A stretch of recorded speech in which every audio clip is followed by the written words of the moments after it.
சீமான் 2024ஆம் ஆண்டு 8.2 விழுக்காடு வாக்கெடுத்தார். எல்லாருமே சீமானுக்கு வாக்கு குறையும் சொன்னார். இது ராகுல் காந்திக்கான எலெக்ஷன். இங்க போட்டி போட்டாலும் உங்களுக்கு 4 விழுக்காடுக்கு மேல வராது. கிறிஸ்டின் முஸ்லீம் ஓட்டு வந்தா 12 வரை போகும். கிறிஸ்டின் முஸ்லீம் ஓட்டு வரலனாலும் 8 விழுக்காடு குறைய மாட்டார். நான் தெளிவா சொன்னேன். அந்த கட்டத்துக்குள்ள சீமான் எடுத்த நிலைப்பாடு தான் அவரை உயர்த்திச்சு.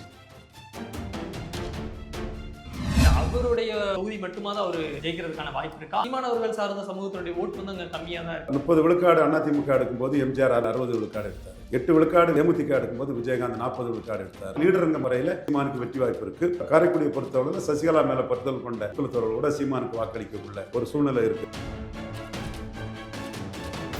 காவிரி, கச்சத்தீவு, முல்லைப்பெரியார், ஈத்தேன், கூடங்குளம், அப்படி அனைத்து இதுகளிலும் காங்கிரசும் பாஜகவும் தமிழர்களுக்கு துரோகம். அந்த காங்கிரசுக்கும் பாஜகவுக்கும் எடுப்படியாட்டு வந்து எம்ஜிஆரும் ஜெயலலிதாவும் கருணாநிதியும் இருந்தாங்க.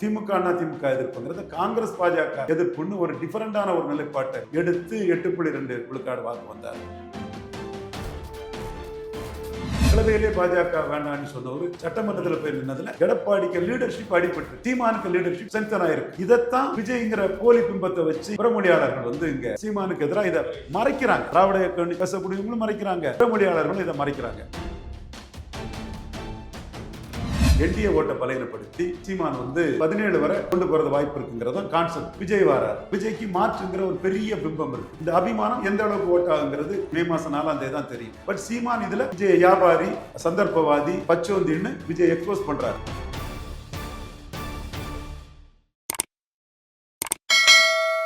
அரரூட்ஸ் நேயர்களுக்கு வணக்கம். இன்றைய சிறப்பு விருந்தினர் அரசியல் விமர்சகர் திரு ரவீந்திரன் துரைசாமி அவர்கள்.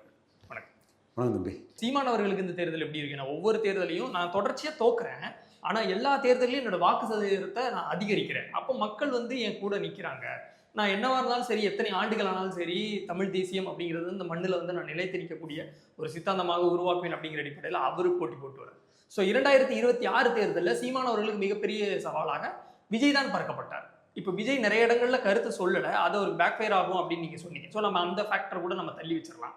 சீமானுக்கு இந்த தேர்தல் எந்த மாதிரி இருக்கும்? அவர் வந்து தான் வாங்கி அந்த 8% கட்சி அங்கீகாரம் பெற்றுட்டாரு. இதை தாண்டி 10-12 போக வாய்ப்பு இருக்கு. இந்த இடத்துல நாம பார்க்க வேண்டிய விஷயம் என்னன்னா, விஜயை தள்ளி வச்சுக்கிட்டு தான் சீமான ஆமா, அதனாலதான் நான் கேள்வியா இந்த இடத்துல விட்டுட்டு கூட நம்ம சீமான் மீது வன்மமும் காண்பிருக்கின்ற புறமொழியாளர்கள் வேறு காரணத்துல கொண்டவங்க ரியல் பொலிட்டிக்ஸை விட்டுக்கிட்டு விஜய மையமா வச்சு சீமான மட்டம் தட்டுறதையே வாடிக்கையா ஊடகத்துல சொல்றாங்க. அது வந்து கற்பனை அரசியல், ஏற்று சொலக்க அரசியல். அதை விட்டுறலாம். சீமான் இந்த எலெக்ஷன்ல என்ன ரோல் பிளே அதுதான் நான் சொல்ல வர்றேன். சீமான் வந்து 2024ஆம் ஆண்டு 8.2 விழுக்காடு வாக்கெடுத்தாரு. அப்ப எல்லாருமே சீமானுக்கு வாக்கு குறையும் சொன்னார். குபேந்திரன் 4 விழுக்காடு சொன்னாரு, குணா ஓட்டு குறையும்னு சொன்னாரு, இவர் சுமன் ஸ்ரீராமன் 2 விழுக்காடு தான் வரும்னு ட்விட்டே போட்டாரு. இப்படி பார்த்த எல்லாருமே ஓகே, அவங்க கணக்கு, நான் யாரையும் குறை சொல்ல விரும்பல, அவங்க கணக்கு வந்து சீமானுக்கு குறையும். இது பார்லிமெண்ட் எலெக்ஷன்னாரு. ஜானாரிக்கு நாயுடு வந்து 4 விழுக்காடு கூட வராது, இதுல வந்து பார்லிமெண்ட் எலெக்ஷன், இது ராகுல் காந்திக்கான எலெக்ஷன், அதனால நான் விஜயை வந்து போட்டி போடாண்டான்னு சொல்லிட்டேன், நீங்க போட்டி போட்டாலும் உங்களுக்கு 4 விழுக்காடுக்கு மேல வராதுன்னு ஜானாரிக்கு நாயுடு சொன்னாரு. இப்படி எல்லாருமே குறையினாங்க. நான் மட்டும்தான் 8 விழுக்காடுக்கு குறைய மாட்டாரு, கிறிஸ்டின் முஸ்லீம் ஓட்டு வந்தா 12 வரை போகும், கிறிஸ்டின் முஸ்லீம் ஓட்டு வரலனாலும் 8 விழுக்காடு குறைய மாட்டாருங்கிற கருத்தை நான் தெளிவா சொன்னேன். அந்த கட்டத்துக்குள்ள சீமான் எடுத்த நிலைப்பாடு தான் அவரை உயர்த்திச்சு. திமுகவும் அதிமுகவும் காங்கிரஸ் பாஜகவின் ஊதுகுழல்கள், ஒட்டுண்ணிகள், தொங்கு சதைகள் சொல்லி காவிரி, கச்சத்தீவு, முல்லைப்பெரியார், ஈத்தேன், கூடங்குளம், கல்வி மாநில உரிமையை இருந்து எடுத்தது, இப்படி அனைத்து இதுகளையும் வந்து காங்கிரசும் பாஜகவும் தமிழர்களுக்கு துரோகம் பண்ணிச்சு. அந்த காங்கிரசுக்கும் பாஜகவுக்கும் எடுப்படியாட்டு வந்து எம்ஜிஆரும் ஜெயலலிதாவும் கருணாநிதியும் இருந்தாங்க. கருணாநிதி காவிரி இதை கோட்டை விட்டாரு. எம்ஜிஆர் தன்னை காப்பாற்றுறதுக்கு முழுக்க காங்கிரஸுக்கு ஜால்ராவா இருந்தாருன்னு எம்ஜிஆர் கருணாநிதியும் அடிச்சு அவரு திமுக எதிர்ப்புங்கிறத காங்கிரஸ் பாஜக எதிர்ப்புன்னு ஒரு டிஃபரெண்டான ஒரு நிலைப்பாட்டை எடுத்து 8.2 விழுக்காடு வாக்கு வந்தாரு. அப்போ அண்ணாமலை களத்துக்குள்ள வந்தது சீமானுக்கு கூடுதல் பலத்தை கொடுத்தது.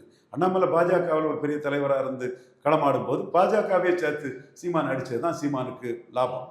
அப்ப எடப்பாடி பழனிசாமி ஐயாவும் என்ன பண்ணாருன்னா, பாஜகவும் காங்கிரஸும் தமிழ்நாட்டுக்கு தேவையில்லை, நான் வந்து புரட்சி தமிழராக்கும், நான் பிரதமரே முடிவு பண்ணுங்கிற ஒரு முடிவை எடப்பாடி பழனிசாமி ஐயா எடுத்தாங்க.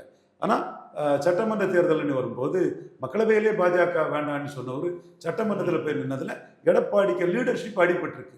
சீமானுக்கு லீடர்ஷிப் அதில் ஸ்ட்ரென்தன் ஆயிருக்கு. இதைத்தான் விஜய்ங்கிற போலி பிம்பத்தை வச்சு பிறமொழியாளர்கள் வந்து இங்க சீமானுக்கு எதிராக இதை மறைக்கிறாங்க. திராவிட இயக்கம் பேசக்கூடியவங்களும் மறைக்கிறாங்க, பிறமொழியாளர்களும் இதை மறைக்கிறாங்க. இப்போ நாம இந்த உண்மையை சொல்றோம், இது நடந்த உண்மை. அறிவுநாணை உள்ளவங்க இதை ஒத்துக்குவாங்க.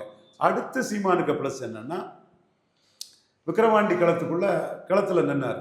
எடப்பாடி களத்தை விட்டு பாமகவோட கீழே போயிருமோன்னு ஓடிட்டார். நல்ல வேளை பாமக உடஞ்சி ஒரு ஃபேக்ஷன் அவுட் வந்ததை பழச்சிக்கிட்டாரு. அல்லது அன்புமணி 35 சீட்டு குறையாம வாங்கியிருப்பாரு. அடுத்து ஈரோடு கிழக்குல சீமான் கிட்ட பலகீனப்பட்டது மாதிரி இப்பவும் பலகீனப்பட்டுருமோன்னு களத்தை விட்டு ஓடிட்டார்.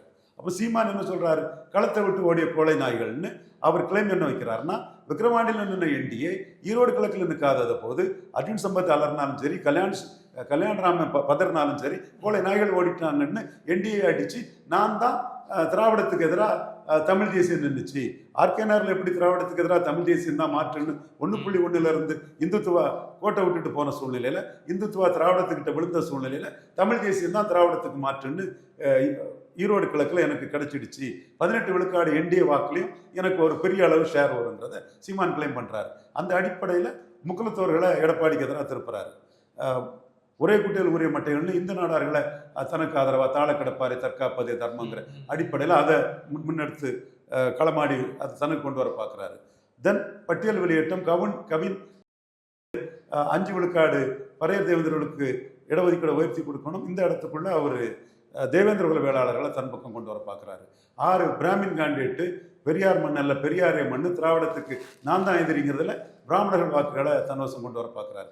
இப்படி எடப்பாடிக்கு லீடர்ஷிப் அடிப்பட்டதுனாலும் என்டிஏ விக்கிரவாண்டியில் பவர்ஃபுல்லாக நின்று அண்ணாமலை ஈரோடு கிழக்கில் சீமான்ட லீடர்ஷிப்பை விட்டுட்டு போனதுனாலையும் அண்ணாமலை நீக்கம் ஒரு டம்மி பீஸாட்டு ஏதோ கொஞ்சம் தொகுதியை வாங்கிக்கிட்டு பாஜக எடப்பாடி கிட்ட திராவிடத்துக்கிட்ட போனதுலையும் திராவிட எதிர்ப்புன்னு சீமான் வந்து அந்த 18 விழுக்காடு வாக்குல பெரும்பகுதியை எடுத்து ஒரு பெரிய ஜம்பை வர முடியும்னு ஒரு கணக்கு போடுறாரு. 17 விழுக்காடு வாக்கு வர அவர் வர முடியும்னு ஒரு கணக்கு போடுறாரு. இது விஜய் இல்லாத ஒரு கணக்கு. விஜய் இல்லாத அந்த கணக்கை சொல்லிக்கிட்டு நீ விஜயை பற்றி பேசு. அப்போ நீ பிரியன் போன்றவங்களாம் நியாயமானவங்க நாம் பாராட்டலாம், மதிக்கலாம். இப்போ நீ வந்து இந்த கணக்கை மறைச்சிக்கிட்டு எடப்பாடிக்கு கைக்கூலியாட்டு எடப்பாடி தான் தமிழங்கிற மாதிரி ஒரு இதை சொல்லிக்கிட்டு அப்புறம் சொல்லணும்ல, நான் புரட்சி தமிழர் பாஜகவோட கூட்டணி போக மாட்டேன், 26லையும் கிடையாது 29லையும் கிடையாதுன்னு சொல்ல எடப்பாடி பழனிசாமி விழுந்தே விட்டானையா. திமுகவும் அதிமுகவும் காங்கிரஸ் பாஜகவின் ஊதுகுழல் ஒட்டுணிகள் தொங்கு செயல் சொல்லக்கூடிய சீமான் ஸ்டெடியா இருக்கிறான். அவன் தான் லீடர், ஹீரோ, மகன் ஸ்ட்ராங்கா இருக்கிறான், எடப்பாடி விழுந்துட்டாங்கிறத சொல்லணும் இல்லையா? இதை மறைச்சி ஒரு தரப்பு வந்து இங்க தமிழ் மண்ணில் அரசியல் பேசிக்கிட்டு இருக்காங்க. நான் ஒருத்தன் மட்டும்தான் உண்மையை வந்து வெளிக்கொணர்றேன். சரி, அடுத்த பார்வை என்னன்னா, இந்த சூழ்நிலை எடப்பாடியை பலகீனப்படுத்தி என்டிஏ ஓட்டை பலகீனப்படுத்தி அதிமுக பாஜக கூட்டணி பொருந்தா கூட்டணி ஆக்கி சீமான் வந்து 8 வந்து 1+7 8 17 வரை கொண்டு போறது வாய்ப்பு இருக்குங்கிறதான் கான்செப்ட். இந்த 17 வரை சீமான் கொண்டு போவாருங்கிற அந்த கான்செப்டுக்குள்ள விஜய் வராரு.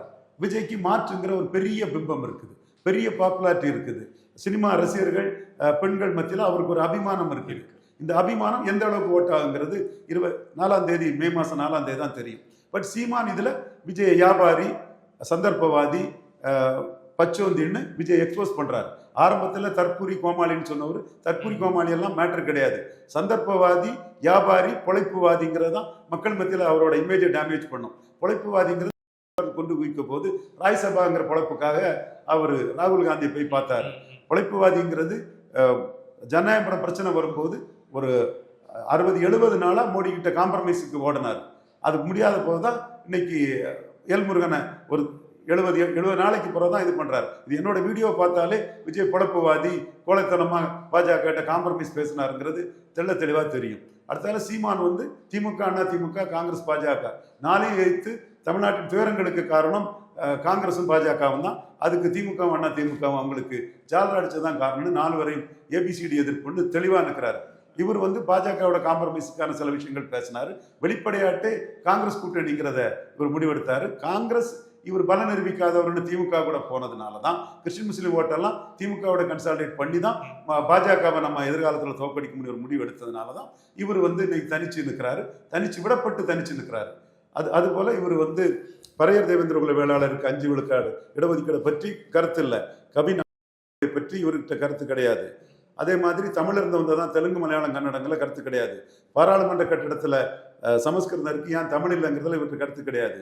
இண்டோ பாக் சீமான் ஸ்ட்ராங்காக பாஜக எதிர்க்கிற மாதிரி இவர்கிட்ட கருத்து கிடையாது. திருப்பரங்குன்றம் விஷயத்துல சீமான் தமிழர்னு தன் கருத்தை சொல்ற மாதிரி இவர்கிட்ட கருத்து கிடையாது.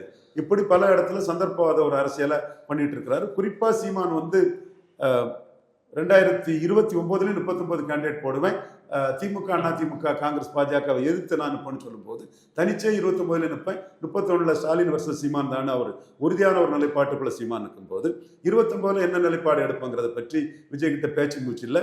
இப்பவே இல்லாத காங்கிரஸ் தனக்கிட்ட உண்மையான காங்கிரஸ் தனக்கிட்ட கூட்டணி இருக்குதுன்னு அவர் சொன்னாருன்னா அடுத்து வந்து அவர் காங்கிரஸ் கூட கூட்டணி போறதுக்கு தயங்க மாட்டார். காங்கிரஸ் கூட கூட்டணி ஒருத்தர் வந்துட்டாலே பாஜக கூட கூட்டணி அவங்க போறதுக்கு வாய்ப்பு இல்லைன்னு அவங்க சொல்ல முடியாது. அப்போ சீமான் தான் இதுல கொள்கை உறுதியா திமுக அண்ணா திமுக காங்கிரஸ் பாஜக 4 வரை ஏற்று நிற்கிறாரு.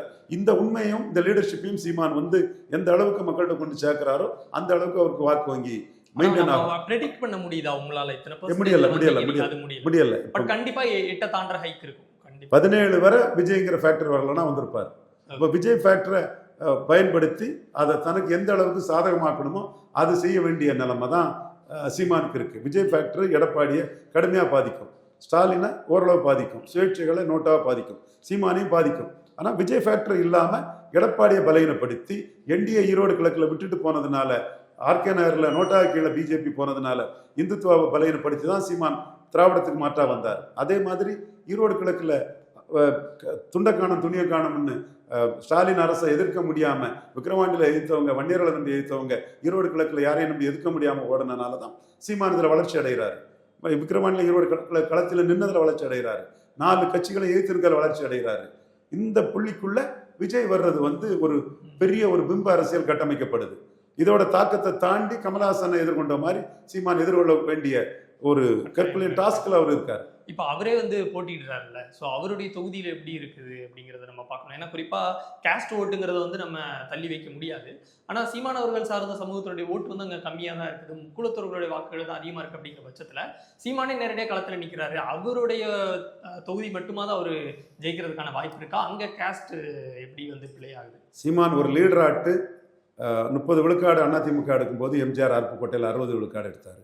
8 விழுக்காடு விஜயகாந்த் எடுக்கும்போது, தேமுதிக எடுக்கும்போது விஜயகாந்த் 40 விழுக்காடு எடுத்தார் விருத்தாச்சலத்தில். 20 விழுக்காடு ஜெயலலிதா எடுக்கும்போது அதிமுக ஜே அணி எடுக்கும்போது 50 விழுக்காடு ஜெயலலிதா எடுத்தாங்க. 2.5 விழுக்காடு கமலஹாசன் எடுக்கும்போது 30 விழுக்காடு, 2.5 விழுக்காடு மக்கள் நீதி மையம் எடுக்கும்போது கமலஹாசன் 30 விழுக்காடு எடுத்தார். அந்த மாதிரி லீடருங்க வரையில் சீமானுக்கு வெற்றி வாய்ப்பு இருக்குது. முக்குளத்தோரை பொறுத்த வரையில் இன்னைக்கும் சொல்லலாம், பரப்பன அக்ரஹார சிறைச்சாலையில் கொரோனா நோயாளியை விட்டு சசிகலா சதி நடந்துங்கிறத சசிகலா அன்னைக்கு சொல்றாரு. அன்னைக்கே பரப்பன அக்ரஹார சிறைச்சாலையில் சசிகலா சதின்னு அதை வெளிப்படுத்தினது சீமான் தான். ஸோ அந்த காரைக்குடியை பொறுத்தவரையில் சசிகலா மேலே பற்றுதல் கொண்ட முக்குளத்தோர்களோட சீமானுக்கு வாக்களிக்கக்குள்ள ஒரு சூழ்நிலை இருக்குது. ப்ளஸ் இது போக அவருடைய கட்சியிலேயே முக்கியமான பொறுப்புகளில் முக்குளத்தோர் தான் இருக்கிறாங்க. அப்படிங்கிறதுனால அவருக்கு எப்போவுமே முக்குளத்தோர் சமூகத்தோட ஒரு நல்ல ஒரு நட்பு அது இருந்துதான் இருக்குது. முக்குளத்தோரை பொறுத்தவரை கட்சியே முக்குளத்தோர் கட்சின்னு சொல்றாங்க. எஸ்சிக் ராஜா போன்றவங்களும் முக்குளத்தோருக்கு எதிரிங்கிற முத்திரையும் கொடுத்துறாங்க. இதுல மக்கள் என்ன தீர்ப்பளிக்காங்கிறத பார்க்கணும். ஒரு லீடர் வாய்ப்பு இருக்கு, லீடருங்க முறையில் சீமான் வெற்றி பெறதுக்கு வாய்ப்பு இருக்கு. நன்றி.